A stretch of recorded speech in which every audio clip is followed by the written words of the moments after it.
संस्थापक संघटक अखिल भारतीय अंधश्रद्धा निर्मूलन समिती तसेच सह अध्यक्ष जादूटोना विरोधी कायदा प्रचार प्रसार आणि अंमलबजावणी समिती महाराष्ट्र राज्य विविध अभियानाच्या माध्यमातून मागील 41 वर्षापासून समाजामध्ये वैज्ञानिक दृष्टिकोन आणि विचारांचा जागर सर या ठिकाणी करतात। मी आदरणीय मानव सरांना या ठिकाणी विनंती करतो की त्यांनी भारतीय लोकशाही पुढील आव्हाने या विषयावर आपलं मार्गदर्शन या ठिकाणी सुरू करावं। आदरणीय प्राध्यापक श्याम मानव सर।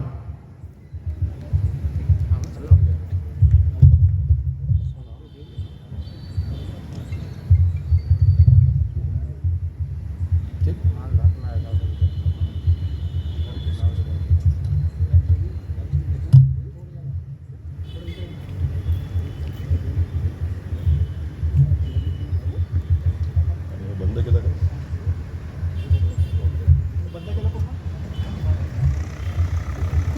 इकडे आवाज काय डुबुक डुबुक काय आवाज येतात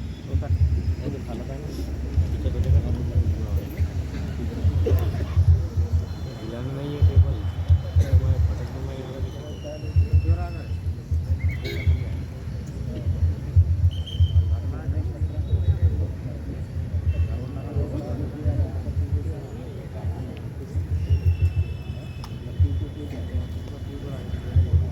तुम्ही तिकडे बस। हे थोडं हे जरा हलणार नाही पण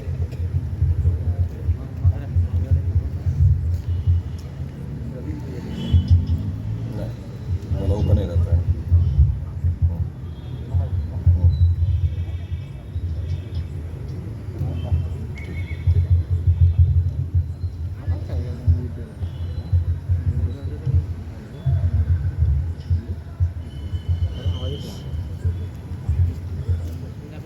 आजच्या कार्यक्रमाचे अध्यक्ष ॲडव्होकेट गोविंदजी भेंडारकर, विचारपीठावर बसलेले माझे सहकारी सुरेशजी झुरमुरे, डॉक्टर देवीदासजी जगनाडे, अशोकजी रामटेके, डॉक्टर देवेश कांबळेजी, प्रेमलाल मेश्राम, माझे सगळे सहकारी प्रशांत सपाटे, छायाताई सावरकर, दिलीप सावरकर, सुहास बोकडे, भगवान खराते, योगेश चव्हाण, अरविंद सवाई, राजेश वानखेडे, राजू नाईक, शशिकांत लाखे, प्राध्यापक बालाजी दमकोंडाबा, सुजित खोजरे, केशव डेंगे, रमेश नाईक आणि या ठिकाणी उपस्थित असणाऱ्या स्त्री पुरुष नागरिकांनो आणि सळसळत्या रक्ताच्या, जिवंत हृदयाच्या, शाबूत डोक्याच्या माझ्या तरुण मित्रांनो, मैत्रिणींनो, लोकशाही पुढील आव्हाने या विषयावरच्या एका व्याख्यानाकरता आपण सगळे लोक एकत्र जमलो आहोत। आता बरोबर 7:36 झालेली आहे, 37 मिनिटं झालेली आहेत। किमान मी 2 तास बोलणार आहे।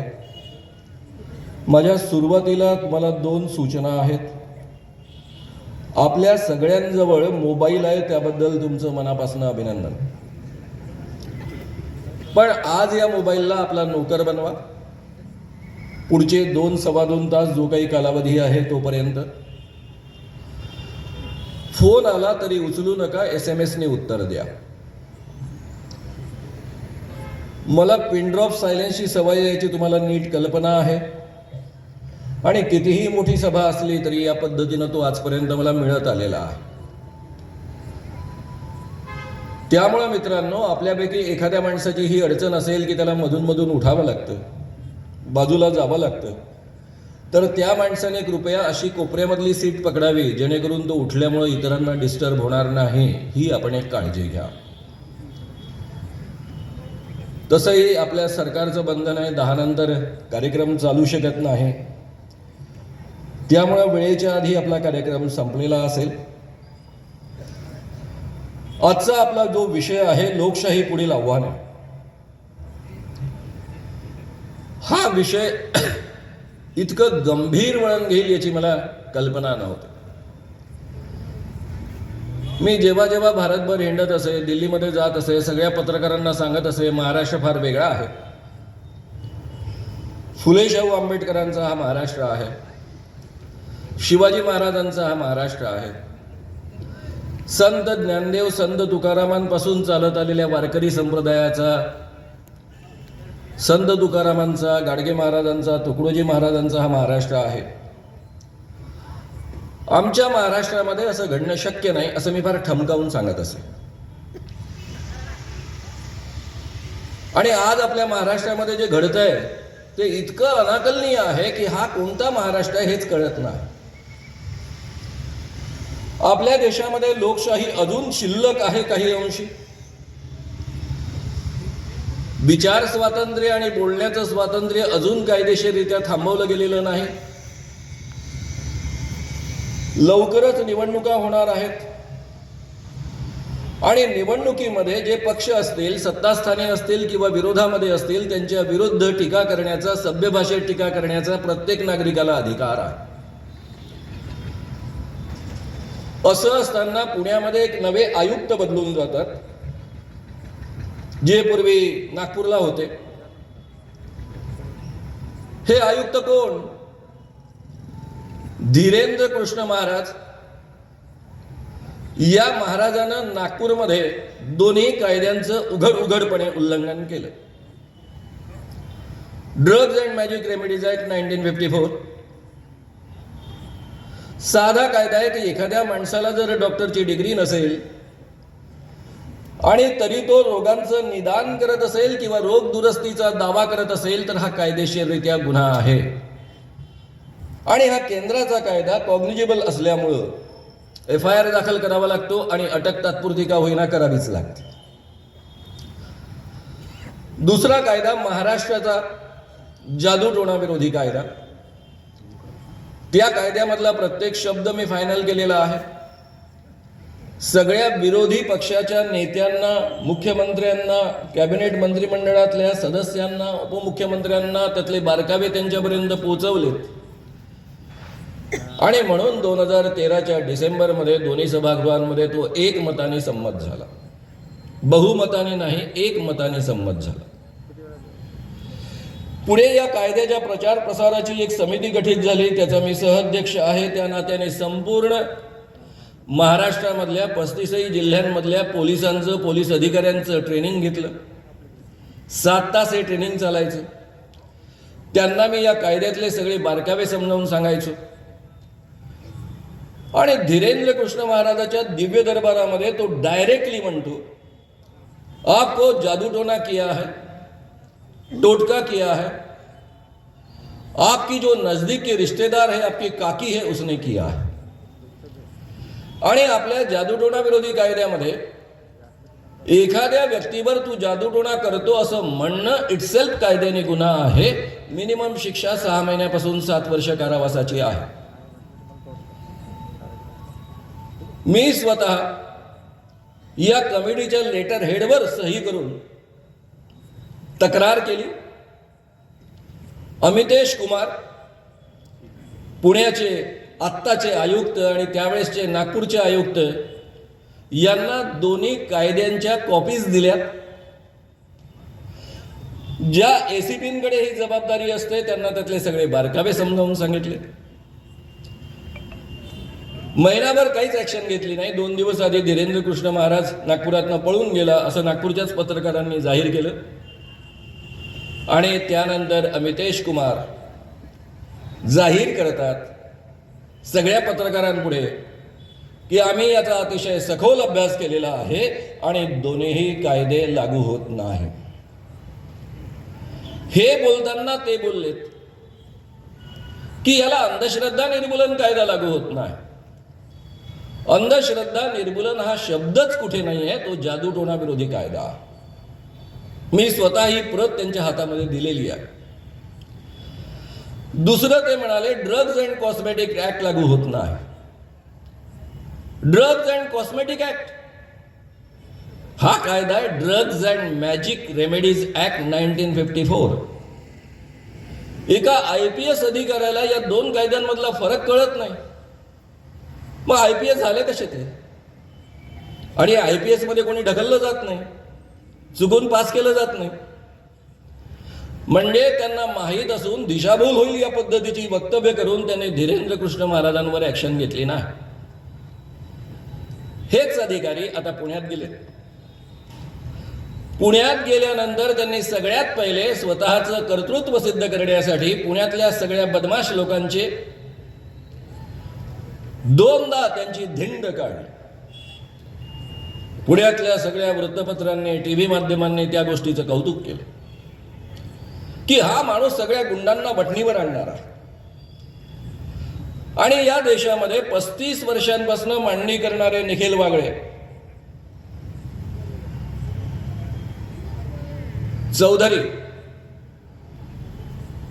आणि असीम सरोदे हे 3 कार्यकर्ते आपली मांडणी करतायत. राज्यघटनेनं कायदेशीररित्या दिलेल्या अधिकाराच्या आधारावर ते बोलतायत, सभ्य भाषेत बोलतायत, शिव्या वगैरे काही देत नाही. आणि त्यांना पुण्याच्या रस्त्यावर गुंड लोकांनी पळवून पळवून जिवे मारण्याचा प्रयत्न केला. पोलीस खात्याशी माझे 41 वर्षापासून अत्यंत जवळचे संबंध आहेत. पोलिसांनी ठरवलं तर या देशामध्ये कोणाची हिंमत नाही या पद्धतीनं वागण्याची. पोलिसांच्या संमतीशिवाय या पद्धतीनं पुण्यातल्या रस्त्यामध्ये गाडी फोडणं, जीव घेण्याचा प्रयत्न करणं म्हणजे मध्ये कोणाला पडावं लागलं? शरद पवारांच्या राष्ट्रवादी कार्यकर्त्यांना मध्ये पडावं लागलं. शिवसेनेच्या बाळासाहेब ठाकरे, उद्धव ठाकरे या पक्षाच्या लोकांना मध्ये पडावं लागलं. वेगवेगळ्या संघटनाच्या लोकांना मध्ये पडावं लागलं आणि त्यांच्यामुळे या तिघांचा जीव वाचला. हे सगळं वृत्त तुम्हाला YouTubeवर विस्तारानं पाहायला मिळेल, ऐकायला मिळेल. कदाचित टीव्हीवर एवढ्या स्पष्टपणे ते येणार नाही. तर आपल्या देशामध्ये ही गुंड मंडळी या स्तरापर्यंत येऊन पोचलेली आहे. का येऊन पोचलेली आहे? या गोष्टीचा केवळ निषेध करून चालणार नाही. हे केवळ निषेधापर्यंत मर्यादित आपलं असणं योग्य नाही. या लोकांना धडा शिकवला पाहिजे आणि त्यांना घरी पाठवलं पाहिजे, जेणेकरून या पद्धतीची गुंडगिरी पुन्हा कोणीही या महाराष्ट्रामध्ये आणि देशामध्ये करण्याची हिंमत करणार नाही. आणि ती तुमची माझी जबाबदारी आहे. मित्रांनो, हे लोक एवढे माजलेले आहेत आणि शेफारलेले आहेत. यावर आपले महाराष्ट्राचे गृहमंत्री म्हणतात की ज्यांनी या पद्धतीचं कृत्य केलं त्यांच्यावर ऍक्शन घेतलं जाईल. आम्ही काय दूधकोळे आहोत काय? जगातले पहिले तुम्ही गृहमंत्री आहात का? महाराष्ट्रामध्ये अनेक लोक गृहमंत्री होऊन गेलेले आहेत. गृहमंत्र्याच्या परवानगीशिवाय आणि संमतीशिवाय रस्त्यावर या पद्धतीचा राडा घडूच शकत नाही. आणि म्हणून निखिल वागळेंनी तुमच्यावर जो डायरेक्टली आरोप केलेला आहे तो सत्य आहे. खरं म्हणजे देवेंद्र फडणवीसांच्या विरुद्ध बोलताना माझी फार पंचायत होती, कारण त्यांचे वडील माझे फार चांगले मित्र होते. इमर्जन्सीमधनं, जेलमधनं सुटून आल्यानंतर त्यांना माझं फार कौतुक होतं. तेही जेलमधनं सुटून आलेत. आम्ही दोघंही नागपूरमध्ये काम करायचो. त्यांना कौतुक होतं की हा मुलगा कॉलेजमध्ये शिकत असताना इंदिरा गांधींना विरोध केला आणि 10 महिने जेल भोगून आला. ते माझ्यापेक्षा वयानं मोठे आणि ज्येष्ठ असताना सुद्धा मित्रासारखं वागायचे.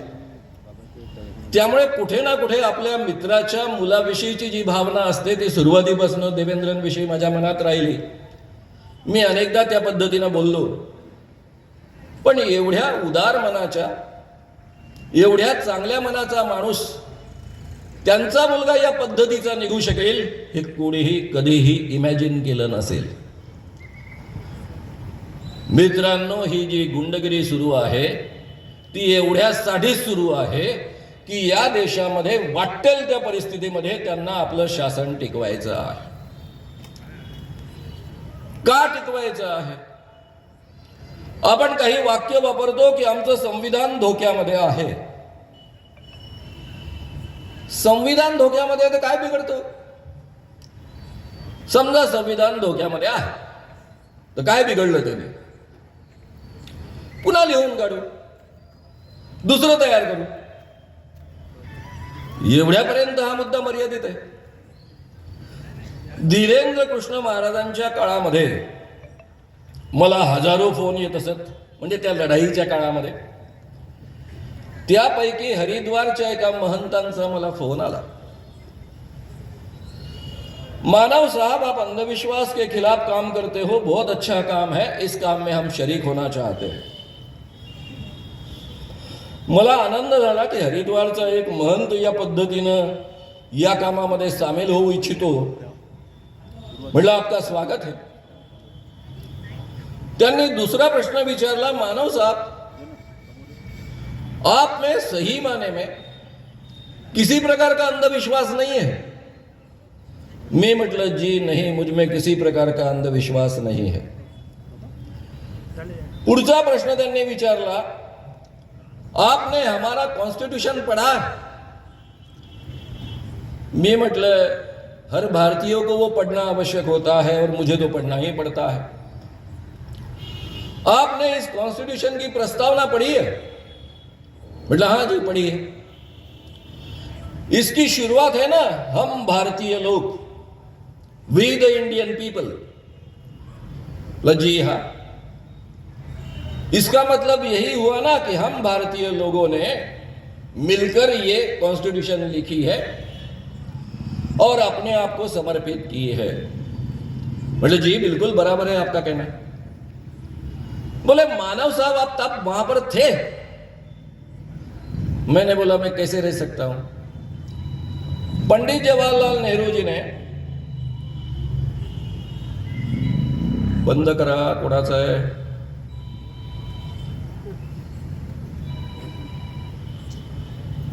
सगळ्यांचे मोबाईल कृपया ऑफ करा. तुझाच आहे का?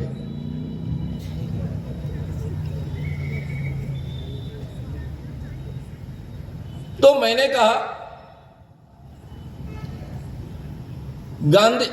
पंडित जवाहरलाल नेहरू जी ने 22 जनवरी 1947 में ये जो प्रस्तावना लिखी वो मान्य हो गई थी और हमारे देश को स्वतंत्रता मिली है 15 अगस्त को. तब तो मैं हो ही नहीं सकता था. मेरा जन्म 51 साल का है.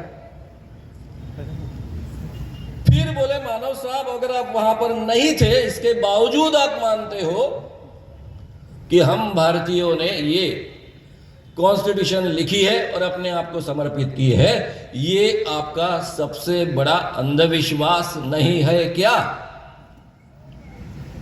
काय मस्त प्रश्न विचारला. बोले जी बिल्कुल आपकी बात सही है, क्योंकि ये जो कॉन्स्टिट्यूशन है, जो बाबा साहब की कॉन्स्टिट्यूशन कर हम पहचानते हैं, ये कॉन्स्टिट्यूशन हम सामान्य लोगों के लिए लिखी गई है और हम आम जनता ने अपने आप को उसको समर्पित किया है. आप जैसे जो लोग हैं, जो ब्रह्मा के मुख से जन्म लेते हैं, आसमान से नीचे टपकते हैं, उनके लिए ये कॉन्स्टिट्यूशन नहीं है. आपकी कॉन्स्टिट्यूशन मनुस्मृति है और ये मनुस्मृति जो आपकी कॉन्स्टिट्यूशन थी, जो इस देश में 2200-2300 साल तक चलते आई है, उसको गाड़कर निर्माण की गई ये हमारी कॉन्स्टिट्यूशन है. मित्रांनो, हा मुद्दा नीट समजून घ्या. या कॉन्स्टिट्यूशन मधली फक्त मी 4 वाक्य तुमच्या पुढ्यामध्ये वाचणार आहे, जी आपल्यापैकी प्रत्येकाला माहिती आहे. प्रस्तावनेमध्ये म्हटलेलं आहे, सामाजिक, आर्थिक, राजनीतिक न्याय. याचा अर्थ या देशामधल्या प्रत्येक नागरिकाला, जो कोणत्याही जातीचा असेल, कोणत्याही धर्माचा असेल, कोणत्याही लिंगाचा असेल, म्हणजे स्त्री असेल किंवा पुरुष असेल, त्याला सामाजिक क्षेत्रामध्ये, आर्थिक क्षेत्रामध्ये आणि राजनीतिक क्षेत्रामध्ये आम्ही न्याय देऊ, त्यांच्याबद्दलचा न्याय प्रस्थापित करू.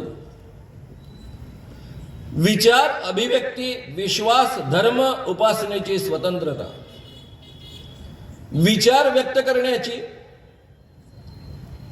म्हणजे अभिव्यक्त करण्याची, विचार करण्याची स्वतंत्रता, आमची जी काही श्रद्धा असेल त्यानुसार आमचा धर्म मानण्याची किंवा धर्म न मानण्याची स्वतंत्रता, जी उपासना आम्हाला करावीशी वाटते ती करण्याची स्वतंत्रता, प्रतिष्ठा आणि संधीची समता, आम्ही कोणत्याही जातीमध्ये आणि कोणत्याही धर्मामध्ये जरी जन्माला आलेलो असलो तरी सगळ्या स्त्री आणि पुरुषांपासून सगळ्यांची समान प्रतिष्ठा असेल आणि सगळ्यांना जगण्याची आणि या देशामध्ये विकास करण्याची समान संधी मिळेल. व्यक्तीची गरिमा आणि राष्ट्राची एकता आणि अखंडता सुनिश्चित करणारी बंधुता, व्यक्तीची प्रतिष्ठा कायम ठेवणारी आणि राष्ट्राची एकता आणि अखंडता सुरक्षित करणारी बंधुता, वेगवेगळ्या धर्माच्या लोकांमध्ये, वेगवेगळ्या जातीच्या लोकांमध्ये, स्त्री पुरुषांमध्ये या पद्धतीची इक्वॅलिटीच्या आधारावर असलेली बंधुता असेल. हे स्वप्न आमच्या घटनाकारांनी पाहिले. हे स्वप्न एका दिवसात निर्माण झालं का? मी आता तुमच्या पुढ्यामध्ये बोलताना असं बोलतो आहे की श्याम मानव नावाचा एक माणूस तुमच्या पुढ्यामध्ये मी बोलतो आहे. हे माणूस म्हणून मला तुमच्या पुढे बोलण्याचा अधिकार कोणी दिला माहित आहे? या भारतीय राज्यघटनेनं आणि या देशाच्या स्वातंत्र्यानं तो मला दिला आहे.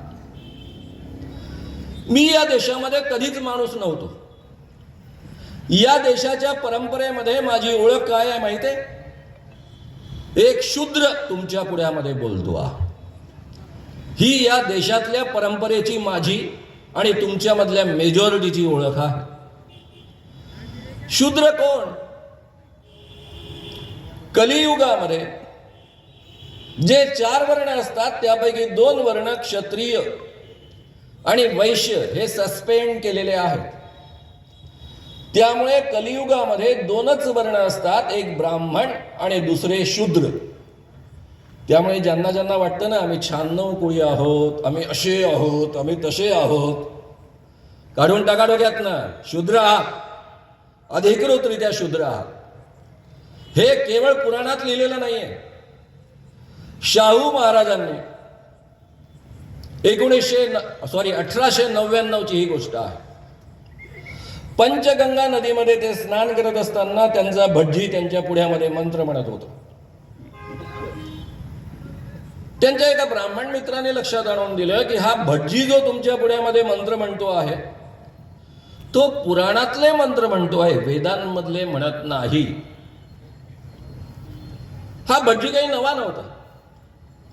वर्षानुवर्ष शाहू महाराजांचा नोकर होता. त्याला वर्षासन दिलं जायचं, पगार दिला जायचा.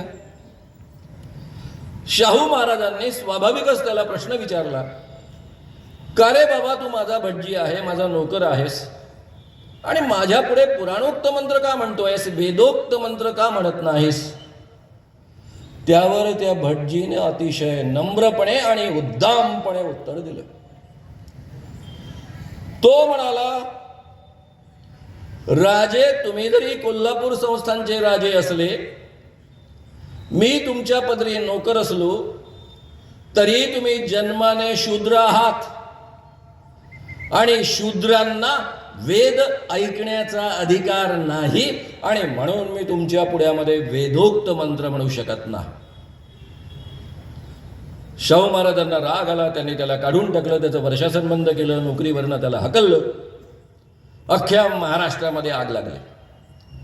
पुण्यामध्ये मोठी आग लागली. पुण्यामध्ये आग लागण्याचं प्रमाण आजपासनं नाही आहे, आधीपासूनच. पुण्यामध्ये मोठी आग लागली. लोकमान्य टिळक, काँग्रेसच्या लोकांनी बारकाईनं ऐका, वडेट्टीवार इथे असते तर मला फार आनंद झाला असता.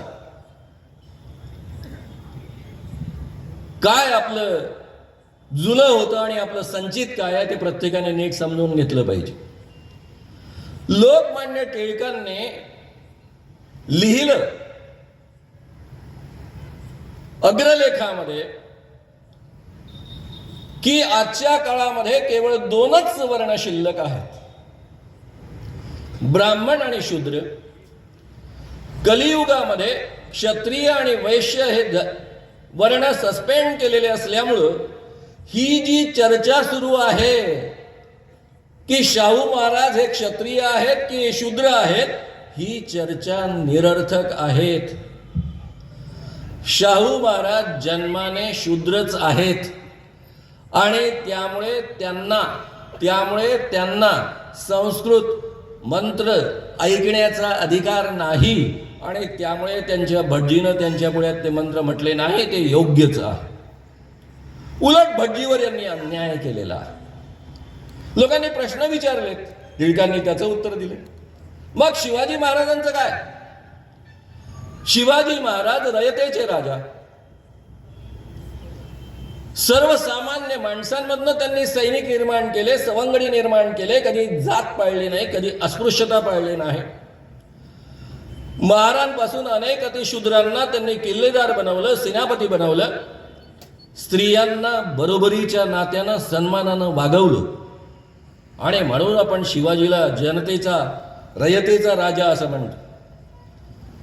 या रयतेच्या राजानं जेव्हा स्वतःला राज्याभिषेक करून घेण्याचा प्रयत्न केला तेव्हा महाराष्ट्रातल्या सगळ्या ब्राह्मणांनी त्यांना राज्याभिषेक करण्यासाठी नकार दिला. कारण होतं शिवाजी राजे शूद्र आहेत. शिवाजी राजांना प्रचंड मोठी दक्षिणा देऊन काशीवरनं गागाभट्ट आणावा लागला, स्वतःला राज्याभिषेक करून घ्यावा लागला.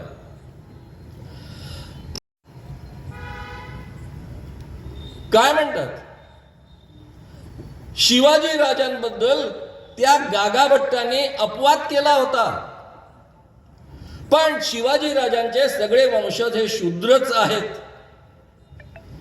आणि त्यामुळं जे काही शाहू महाराजांच्या भटजीनं केलं ते योग्य आहे. कल्पना करा, हे लोकमान्य बाळ गंगाधर टिळक आहेत, काँग्रेसचे पुढारी आहेत.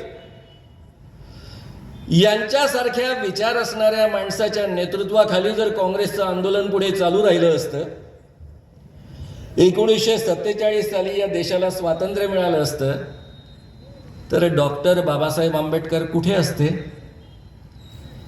कायदा मंत्री बनू शकले असते काय? या पद्धतीची राज्यघटना निर्माण होऊ शकली असती काय? विचार करून पहा. म्हणून मी म्हणतो की काँग्रेसने आपलं संचित समजून घेतलं पाहिजे, ते किती स्ट्रॉंग आहे. या देशामध्ये पहिल्यांदा या पद्धतीनं विचार करण्याची प्रक्रिया निर्माण करण्याचं काम महात्मा गांधींनी केलेलं आहे.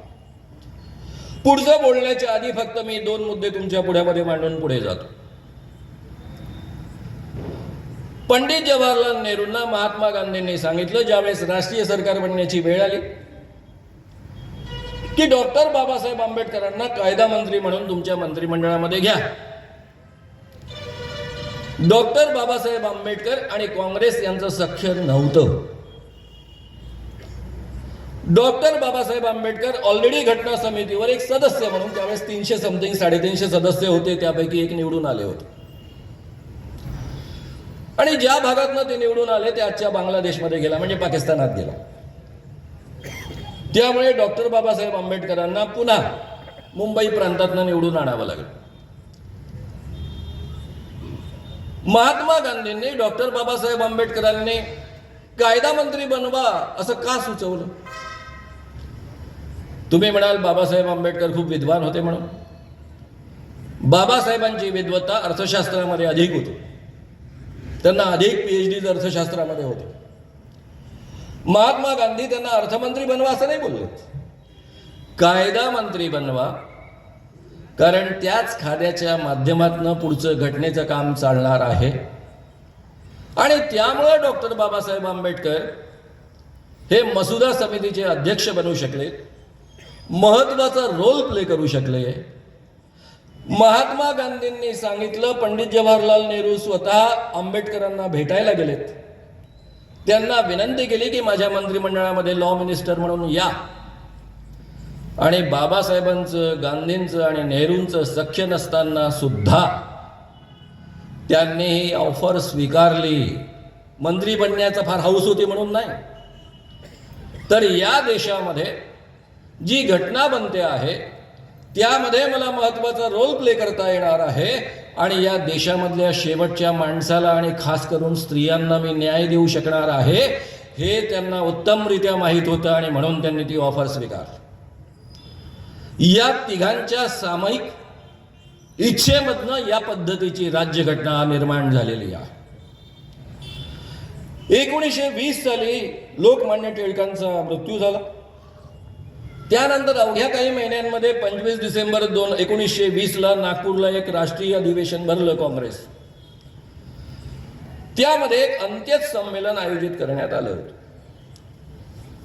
त्यामध्ये महात्मा गांधी बोलताना असं बोलतात, मी मुद्दाम ऐकवतोय कारण आधी मी मला टिळक ऐकवले त्यामुळे मला गांधी ऐकून आता भाग आहे. या काँग्रेसच्या अधिवेशनामध्ये गांधी म्हणतात, मैं खुद एक हिंदू हूं और मैं रूढ़िवादी होने का दावा करता हूं. मैं एक सनातनी हिंदू हूं. छुआछूत की प्रथा एक पाप है और इसे खत्म किया जाना चाहिए.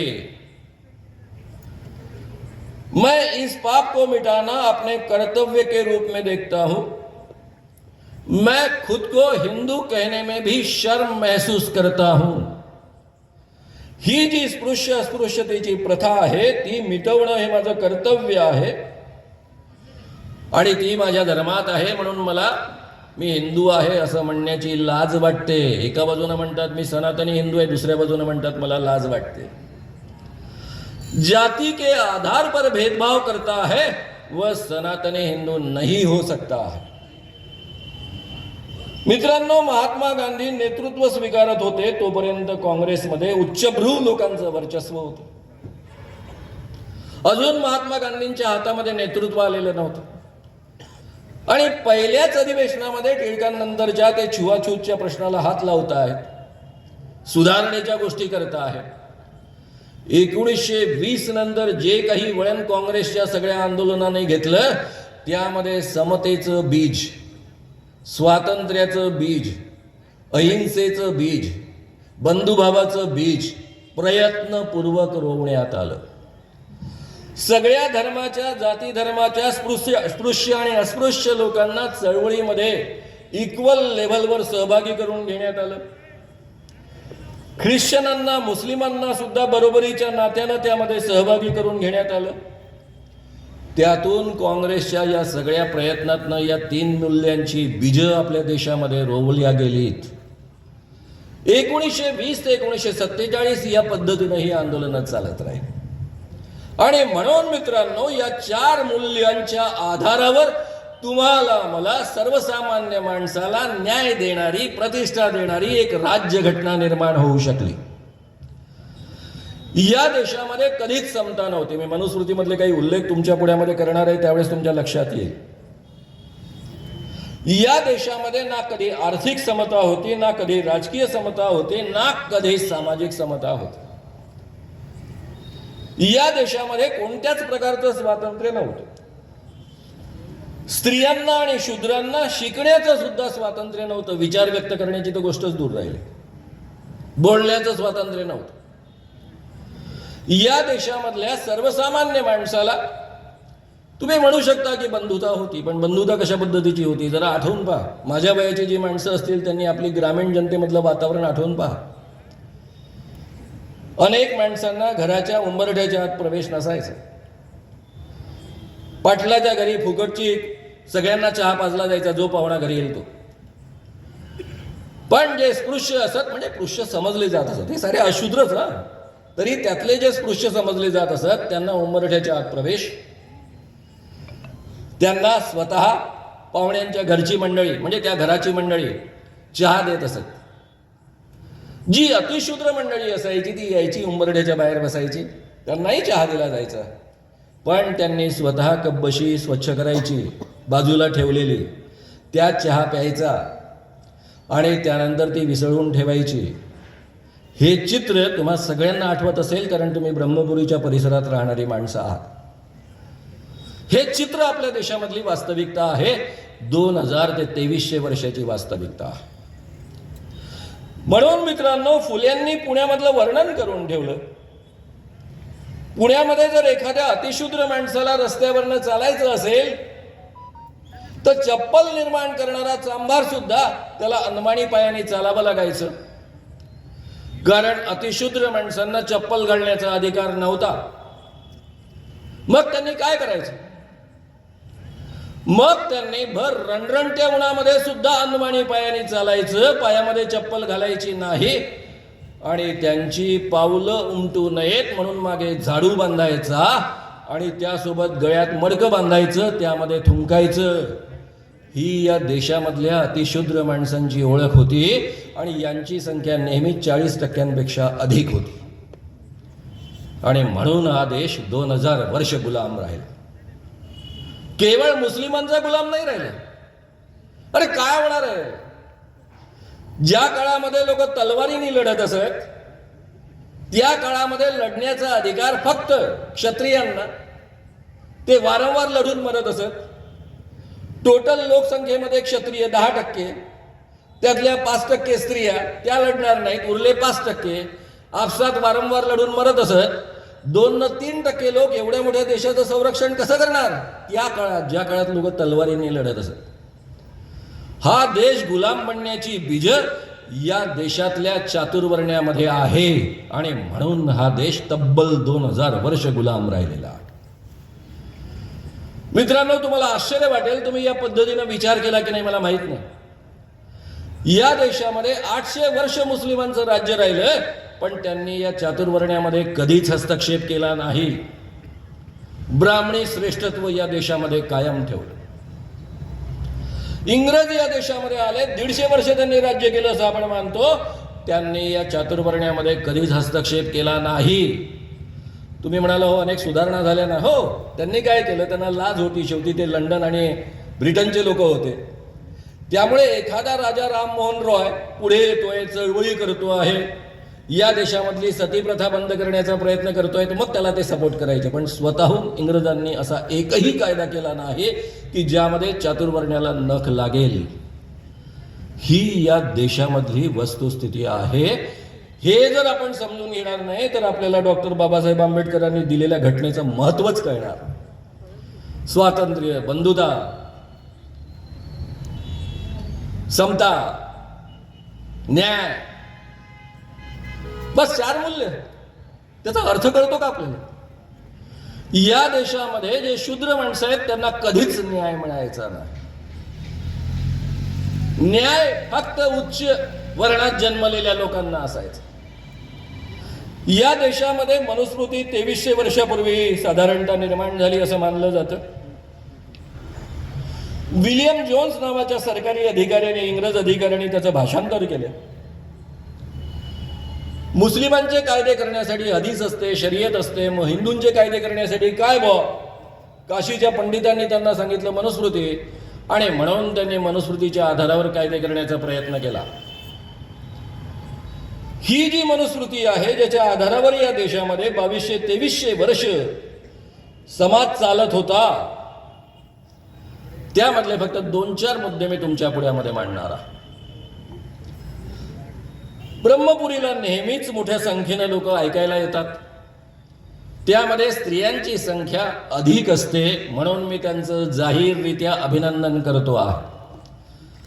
आणि स्त्रिया एवढ्या संख्येनं येऊ शकतात या पद्धतीचं वातावरण इथल्या पुरुषांनी निर्माण केलं, म्हणून त्यांचंही मी अभिनंदन करतो. पण मित्रांनो, ह्या ठिकाणी ह्या ज्या स्त्रिया बसलेल्या आहेत त्यांची अवस्था 100-150 वर्षापूर्वी काय होती? या मनुस्मृतीमध्ये स्त्रीनं स्वातंत्र्य मराठी, स्त्रियांना स्वातंत्र्य नाही. लहानपणी बापानं, तरुणपणी पतीनं आणि म्हातारपणी मुलानं पाळायची ती वस्तू आहे. या पलीकडे तिला अधिकार नव्हता. ज्या पोराला ती पोटातनं जन्म द्यायची, त्याचं संगोपन करायची, त्याला मोठं करायचं, त्याच्या आज्ञेत तिला राहावं लागायचं. हे मनुस्मृतीमधलंच वचन आहे, मी काही बाहेरचं बोलत नाही. सावित्रीबाई फुले नावाची एक थोडी वेडपट बाई आमच्यासारखी, खरं म्हणजे श्रीमंतांची पत्नी होती, ती फुल्यांची पत्नी होती. त्यावेळेस ज्योतिबा फुलेंची संपत्ती टाटा इतकी होती. स्वतः शिकली, तिच्या पतीनं शिकवलं आणि मुलींची शाळा तिने काढली. या देशामध्ये स्त्रियांना शिक्षण अलाउड नाही, धार्मिक पाप आहे. ज्यांच्या घरातल्या स्त्रिया शिकतात त्यांचे सगळे पितर नरकात जातात. आणि त्यामुळं जेव्हा सावित्रीबाई फुले आपल्या घरून निघायच्या, शाळेमध्ये शिकवायला जायच्या, त्यावेळेस पुण्यातली तथाकथित सुसंस्कृत मंडळी त्यांच्यावर कचरा फेकायची, घाण फेकायची, त्यांना कुलटा म्हणायची. कुलटा म्हणजे वेश्या. पण ही बाई डगमगली नाही. रोज बिचारी एक ॲडिशनल पातळ आपल्या थैलीत घेऊन जायची, शाळेमध्ये गेल्यानंतर नवं पातळ घालायची आणि मुलींना उत्साहानं शिकवायची. म्हणून माझी आज 92 वर्षाची आई शिकलेली आहे. तुमच्या माझ्या मुली शिकता आहेत आणि एवढ्या संख्येनं स्त्रिया इथे येऊन पोचलेल्या आहेत. हे या देशामधले मनुस्मृतीचे नियम उखडणारे सगळे प्रयत्न आहेत. महात्मा गांधींनी आपल्या सगळ्या आंदोलनामध्ये, सत्याग्रहामध्ये स्त्रियांचा सहभाग मोठ्या प्रमाणावर करून घेतला आणि या देशामधल्या स्त्रिया पहिल्यांदा मोठ्या संख्येनं बाहेर यायला लागल्या. डॉक्टर बाबासाहेब आंबेडकरांनी पंडित जवाहरलाल नेहरूंसोबत भांडण करण्या इतपत भूमिका घेतली हिंदू कोड बिलसाठी. हिंदू कोड बिलमध्ये सगळ्यात मोठा न्याय या देशातल्या स्त्रियांना मिळालेले आहेत, हिंदू स्त्रियांना मिळालेले आहेत. या देशात 80% लोक हिंदू आहेत. पुढे पंडित जवाहरलाल नेहरूंनी निवडून आल्यानंतर हे हिंदू कोड बिल 4 भागामध्ये विभागून संमत करून घेतलं आणि म्हणून आज स्त्रियांना पुरुषांच्या बरोबरीनं अधिकार मिळालेले आहे. वारसा हक्कापासून सगळ्या गोष्टींमध्ये अधिकार मिळालेले आहेत. त्यामुळं या 3 महापुरुषांमुळं आपण या ठिकाणी आहोत, हे आपण विसरता कामा नये. नाही तर तो प्रदीप मिश्रा येतो, तो आपल्याला सांगतो कि वो जो शंकर भगवान की पिंडी होती है ना, उस पर सुबह उठ के जल डालने का, वो जल डालने के बाद में हर सवाल हल होता है. आणि ज्या या 3 महापुरुषांनी आपले जीव धोक्यात घालून लढाई करून स्त्रियांना एवढं शिकवलं, एवढं बाहेर आणलं, त्या स्त्रिया असं जल टाकतात आणि मग असं मानतात की आपले सगळे प्रश्न सुटतील. बरं, या माणसाचं आणखी एक वैशिष्ट्य, तो म्हणतो आपको परीक्षा में अच्छे ढंग से पास होना है ना, तो बच्चों, सभी विद्यार्थियों, एक बेलपान लेने का, भाषा माझी है त्याची नहीं है, एक बेलपान लेने का, ये बेलपान को शहद लगाने का और ये शहद लगाया हुआ बेलपान पिंडी को चिकटाने का, भाषा माझी है, चिकटाने का. चिकटाने के बाद में तुम हमखास पास हो जाएंगे. फक्त त्याचाच पोरगा पास नाही होत. मग तो म्हणतो, ओ मैं क्या हो गया, आप सब लोगों को बताते बताते मेरे बच्चे को बताना भूल गया, इसलिए वो पास नहीं हुआ. आपण कुठे चाललो आहोत? कोणी आपल्याकरता प्रयत्न केले? का आपण शिकू शकलो आहोत? का आपण या अवस्थेपर्यंत येऊन पोहोचू शकलो आहोत? याचं भान आपल्यापैकी सगळ्यांना, केवळ स्त्रियांना नाही, तुम्हाला मला सगळ्यांना असलं पाहिजे. या आग्रहानं मी तुमच्या पुढ्यामध्ये बोलतो आहे. हा केवळ घटनेपुरता मर्यादित मुद्दा नाही आहे. लोकशाही टिकेल की नाही एवढ्यापर्यंत मुद्दा मर्यादित नाही आहे. तुमच्या आणि माझ्या मानवी अस्मितेचा मुद्दा आहे. तुम्हाला आणि मला माणूस म्हणून जगण्याचा अधिकार मिळेल की नाही याचा हा मुद्दा आहे. मनुस्मृतीमध्ये काय म्हटलेलं आहे? 3-4 फक्त मी तुमच्या पुढ्यामध्ये अभंग सांगणार आहे. जिस देश का राजा शूद्र अर्थात पिछड़े वर्ग का हो, उस देश में ब्राह्मण निवास ना करे, क्योंकि शूद्रों को राजा बनने का अधिकार नहीं है. मी चुकून अभंग म्हणालो, अभंग इतके घाणेरडे नसतात. शूद्रांना राजा बनण्याचा अधिकार नाही असं स्पष्ट वचन 2300 वर्षापूर्वी निर्माण झालेल्या मनुस्मृतीमध्ये आहे. आणि म्हणून शिवाजी राजांचा राज्याभिषेक होऊ शकला नाही. शाहू महाराजांना वेदोक्त मंत्र त्यांच्या पुढ्यामध्ये ब्राह्मण म्हणण्यासाठी तयार नव्हते.